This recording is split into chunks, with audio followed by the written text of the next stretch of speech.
ইমান আনছি কি মন্দির পাহারা দেওয়ার জন্য নাকি? এটা কি এতটুকু গায়রত নাই আমাদের? মুসলিম হয়েছি, ইমান আনছি আল্লাহর জন্য। ইব্রাহিমের চেতনা ছিল মূর্তি ভাঙার চেতনা। আর আজকে কি কয় মাদ্রাসা ছাত্ররা গিয়ে কি পাহারা দিবে? আমাদের মসজিদ পাহারা দেওয়ার ডিলারি নেন, মন্দির পাহারা দেওয়ার না। আপনাকে দায়িত্ব দেওয়া হয়েছে, উপদেষ্টা বানানো হয়েছে। আজকে বাইতুল মুকাররমের নিরাপত্তা নাই, আজকে বাইতুল মুকাররমের নিরাপত্তা দিতে পারতেছেন না। মন্দিরের নিরাপত্তা নিয়ে আপনাদের এত মাথা ব্যথা, যেখানে হিন্দু যুবকরা পর্যন্ত বলতেছে আমাদের মন্দির পাহারা দিয়া পূজা করা হইলে এই পূজা আমাদের দরকার নাই।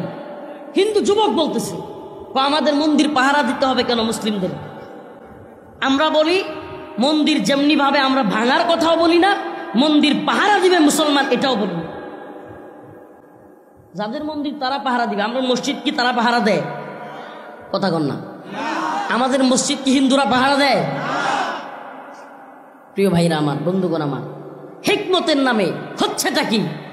হচ্ছেটা কি? বড় আফসোসের বিষয়। ইমানি গায়রত নাই। মাসআলা বুঝেন, মুফতিয়ানে কেরাম আছেন।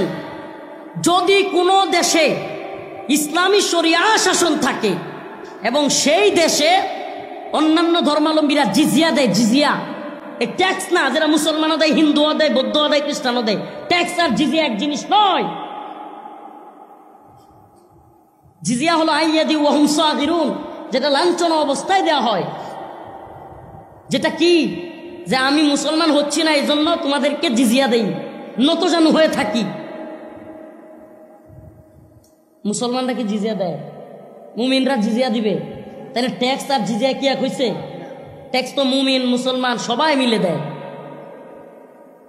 হিন্দু বৌদ্ধ খ্রিস্টান সবাই মিলে দেয়। আজকে আপনি মন্দির পাহারা দেওয়ার সবক দেন, আর এরা আমার দেশ ভাগ করার ষড়যন্ত্র করে। আপনি হিন্দুদের মন্দির পাহারা দেওয়ার কথা বলেন, আর আমরা দিচ্ছিও, অথচ এরা দেশ নিয়ে ষড়যন্ত্র করে। করে কি করে নাই? আওয়ামী লীগের হাসিনার দালালি করে। কথাগুলো ভালোভাবে বোঝার চেষ্টা করুন প্রিয় হাজিরিন। কষ্টে কথাগুলো বলতেছি।